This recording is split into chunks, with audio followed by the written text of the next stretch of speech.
back. Week 2 of the Open, 22.2 wrap up, shakeout mini episode with the one and only, you know her, Susie Q. Susie Q. That's Alex's go-to alias. I use that name every single day. My middle name is Sue, so it kind of Is works. it? Yeah. Perfect. That's definitely something I didn't know about you. I feel like I know most things about you, or a lot of things. That's not. Do you know what mine is? I feel like I've heard it before, but I can't remember. We'll give you a hint. Alex and I actually have the same middle name. It's that common. Is it Anne? Oh, middle name. Same middle name. It's Anne. Spelled it is. different. Spelled different. You got it. Mine has an E. Hers does not. What's Is there a debate on like which way is right? I don't know. We've never had that debate. Which way's right? Ivy's middle name is Ann too. Oh, Ivy Ann. Wow. Ivanka Ann. What's Oatmeal's middle name? Oh, I don't know. Oatmeal raisin? Although I don't really like oatmeal raisin cookies. Ooh. So, I like that. I don't know. That really rolled off the tongue like Yeah. quickly. That's great. All right. So 22.2. We were at the ski hill last week when this one was announced, and I just glanced at my phone, and what I saw was like, I don't know what I saw, but I thought it was just like 10-1 deadlift and burpees, and I was like, cake. I didn't realize it went up and then back down. And then we were watching it, and I was like, why the hell is it like Emma Lawson didn't finish this in 10 minutes? I was like, that's only 45 burpees and 45 deadlifts. I was like trying to figure it out. Yeah. And then we saw the real version. So what did you think when you saw it? You're a deadlift fan. I'm a big deadlift fan. So I actually missed the announcement again. So one of my buddies texted me like the workout, and I just like immediately I saw it and I was like, eh.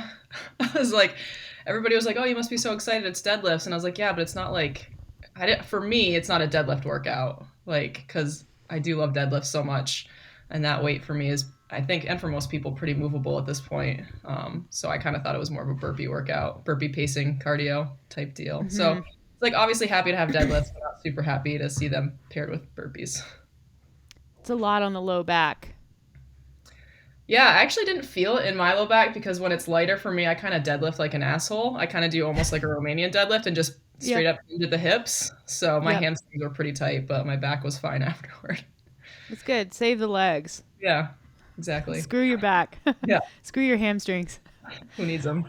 What was, so with that workout, it was 1 to 10 and then back down to 1 of deadlift and bar facing burpee. So going into that, like what is your strategy going into a workout like that? So for people that know me, they know that my strong suit is not pacing. I kind of tend to fly and die. So I just go out super hot and then just crash and burn. I've gotten a lot better over the past few years, but there's certain workouts like a couple years ago, the burpee ground to overhead workout that was like 10 rounds or something. Yeah. Somehow managed to pace that one perfectly for me. Like I had a great workout on that. So this one I was hoping to do something similar because it's not the same, but it's kind of got like the same type of feel, I think. So my goal is just to be cool and like pace it from the start. Because when I look over at people sometimes in workouts and if I see they're ahead of me and like the first or second round, I'm like, well, absolutely not. Like you need to go faster. And usually I'll just start going faster and then I'll do my fly and die deal and just be like done.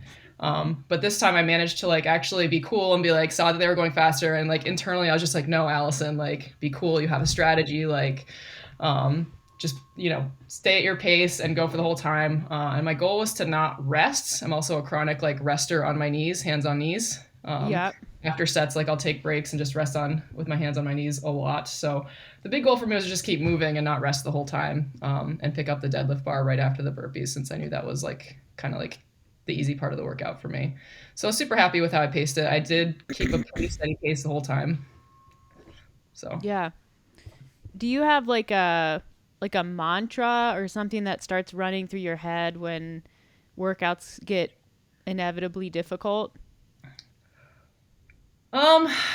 Sometimes, I just kind of tell myself to keep moving. It's only like a certain amount of time, like 10 minutes, right? Like you can't do anything for 10 minutes, but you can do a lot of things for 10 minutes. But something like that, I'm just like in this workout in particular, I was like, okay, it's 10 minutes, it's deadlifts. you hate burpees, but you can do them. Like, just keep moving. Like, make yourself proud after the workout. Like, you know that you can keep moving. Like, you don't want to finish and be disappointed, was kind of what I was thinking. Like, this is your jam with the deadlifts. So just in my head, like, just keep moving. You can do it. And you don't want to end with disappointment. That's a pretty good takeaway. You can Oh, thanks. do, you can do, you can't do everything for 10 minutes, but you can do most things. Trying to Yeah, think it's about what I've done for 10 minutes straight.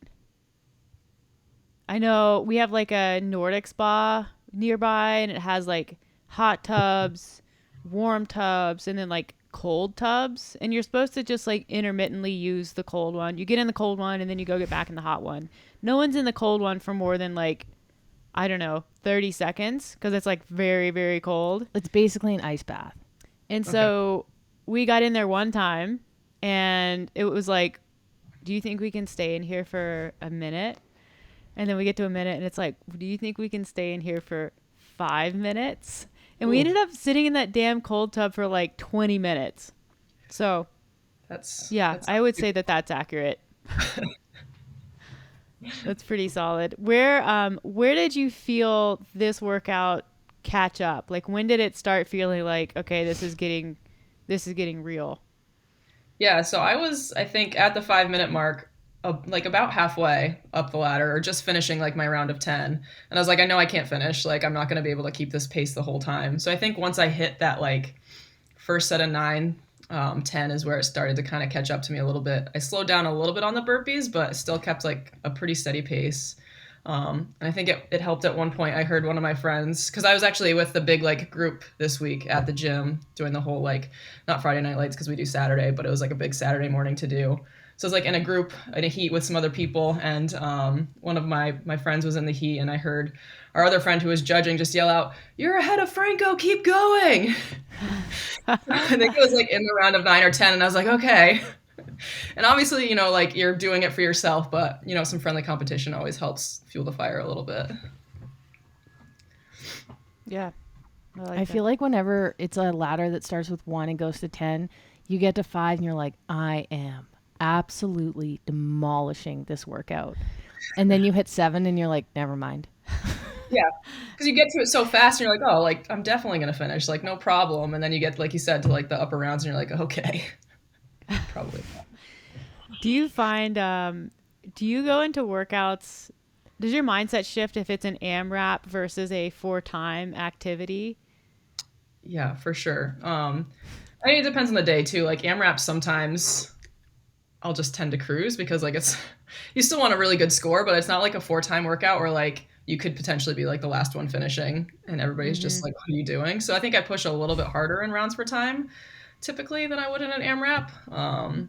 But I don't know if it would matter as much in like an open scenario, but everyday class. And that might not be like the right mindset, right? You should work equally hard. But I definitely find it easier to not push quite as hard in an AMRAP as a rounds per time, just simply because I don't want to finish last.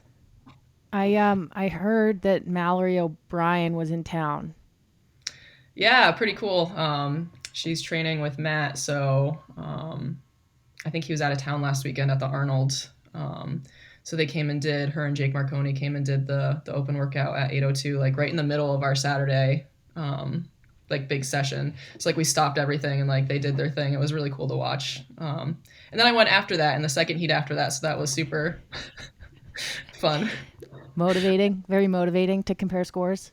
I mean, it is super motivating, but my friend after was like, so I looked at the clock and where I finished at the 10-minute mark, she was at 3:59, like at that time. You're like, great. Yeah, but honestly, it was like so awesome to watch, like, and just like inspiring to see just how well they move, and like it was pretty cool. That's awesome. Yeah. Who judged her? Was it someone from your gym? Yeah, so the two owners judged Jake and Mal. And Yeah. they each had like a kind of a backup that they could ask. But it moves, it's such a quick workout that like, and it's not a super difficult one to judge, I don't think either. But And I think they simplified the burpee standard this year. So they took away like the 2-foot jump landing thing, mm-hmm, which honestly, great adjustment. mm-hmm. I loved it. Yeah. Such an energy saver. Yeah, and it's like the workout's going to get hard either way. It's just going to Mhm. get hard and like maybe a little bit faster than it might normally get hard if you're having to adhere to that standard. So I've always hated that standard. No one, you kind of like inadvertently screw it up. And so it's like, well, am I going to be really strict with my 2 foot takeoff, 2 foot landing burpees when I know that there are other people both like in the gym and also competing in the open for spots at regionals and semifinals who are Mhm. being a little shady with their reps. So then it becomes a Yeah. question of personal integrity, and I don't like when that happens. Yeah, for sure. Yeah, same thing with like even the line, the 2 feet on the line, like on either side of the line. I saw that a few times with like people not Yeah. getting that standard right. And it's like, I know we're not going anywhere, but it's still a matter of like doing it correctly. But the 2 foot thing was awesome. It took me a little while to adjust to, I think like a lot of people are calling it a prance over the bar. Yeah. Um, but definitely like I think towards the second half of the workout I got like in the swing of things with that, and it was a big, like I said, energy saver, just not having to like focus on the 2 foot takeoff and stepping in and then just right over, like it's almost a step over the bar as long as you have 2 feet in Yeah. the air at the same time. So Yeah. Did you stick with like touch and go on deadlifts, or did you switch to singles at any time? no, I did touch and go the entire time, pretty consistently with the pace. I was very good, like I said, at like just making sure I picked it up right after the burpees. My friend actually, I posted this on Instagram, and my friend made me a little sign because I told her my big goal for the workout was to just pick the bar up right after the burpees because that's my strength. So she made a little sign with a cartoon peach that just said "pick the bar up," and she put it right on my mat. So I walked over and saw that there, which was pretty cool. But Solid. yeah, touch and go on the deadlifts. It's like I did the math. I think it's like 40% of my 1 RM. So I definitely didn't want to Yeah. do singles. I didn't have to because, like I said, I'm a chronic hands-on knee rester. So quick singles aren't my jam always. Yeah. I find ways to rest in transition. So I find a way to take 1,000 tiny steps in between movements. and so I definitely feel that I tend to opt towards like big unbroken sets of almost everything because I know that I'm just going to go for like a walkabout in between movements. Whereas you look at like when Alex does workouts, it's like short sets but like absolutely no rest. And I think that's a really cool thing about CrossFit is there's kind of multiple roads or multiple paths to, whatever your score is going to be. And part of it's just knowing how you are as an athlete. If I did like short sets, I would just dilly dally and end up with a really terrible score. So that's cool that that strategy worked out for you this time. Yeah, exactly. And someone else I was in the heat with, I think she did a lot of singles on the deadlifts, but her burpees were just so much faster. So we ended up with similar scores, but like you said, like a complete different strategy on how to get there. So with everything wrapping up this week, are you sad? Are you happy? Are you just neutral? Like, are you happy it's only 3 weeks I compared to am happy it's five, only which three was weeks. originally? Yeah, I think five's a bit much, especially for like the average person. Just with like not only like physically but emotionally too, right? Like you get in this atmosphere, which is electric. It's awesome, but like having 5 weeks of that in a row and like pretty tough workouts for a lot of people. Um, I think 3 weeks is definitely a better way to go than five. But I am excited that we're approaching the end, but also sad. It's a mixture of both because, like I said, it's this year we're kind of back to normal ish with the open at the gym, and the energy has just been awesome, and like the support and like all the firsts and stuff you see is really exciting. But it'll also be nice to just get back to normal as well. Yeah. My other question is,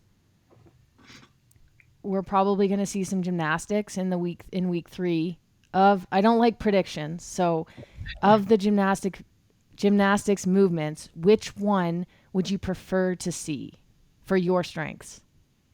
Honestly, I'm not really a strong gymnast at all in general, but if I were to pick one, I would probably say chest to bar slash bar muscle up. And I'm not strong at all at bar muscle ups, but I can do them. And I think that's kind of a separator for a lot of people. So I wouldn't hate seeing that. My toes to bar are coming along, but they're not great. And my chest to bar aren't great either. So I guess I would pick bar muscle up if had to choose. Fingers crossed. Fingers crossed, no I think handstand push so. ups. Yeah. That would be pretty bad programming if they Yeah. brought handstand push ups back. Yeah. But I think Yeah, we haven't seen any squatting, so I'm gonna go. I agree with you. I think it's gonna be some combination of squat movement, maybe a thruster front squat thing, overhead squat maybe, and then bar muscle up, chest to bar.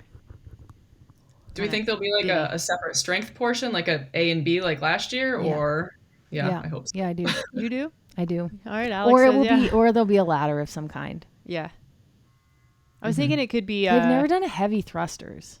I was saying that to some friends. I was like, what if they did like a 1 RM thruster or like a 3 RM thruster or something? Or like a ladder of thrusters combined with Oh. gymnastics. Kind of like that snatch chest to bar pull up one from 2016, but with like thrusters.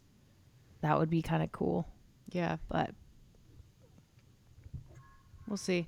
We'll see. Yeah, I'm terrible at predicting things, so I have no idea. But Are you gonna do? I feel like this is preemptive, but I'll ask. Are you planning on doing like any other competitions or qualifiers this year? Maybe like a Wadapalooza or Granite Games, anything in that vein?